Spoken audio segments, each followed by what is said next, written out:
KCRA 3 News at 6. We do this a lot, and it's hard to really shock us, but this is the worst area that I've seen anywhere in Northern California.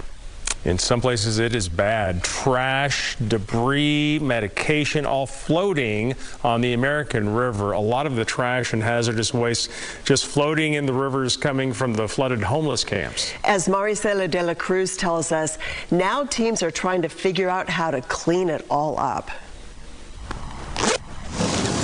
Weeks of rain, raising water levels throughout the region and washing up. The problem with these rugs is that they don't deteriorate. Trash and debris onto areas like Bannon Island. There's a lot of trash that's been washed into the water with the recent storms.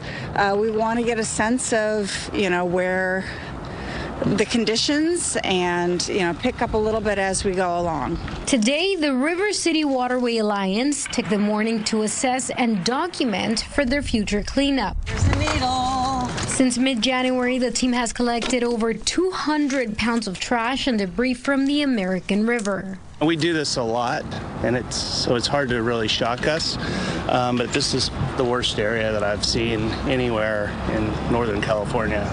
But as water recedes, there's a concern that an encampment along the levee might move down before Sacramento County crews do another cleanup. The last couple storms that passed through, or the storms in January, the storms in March, really knocked down a lot of trees.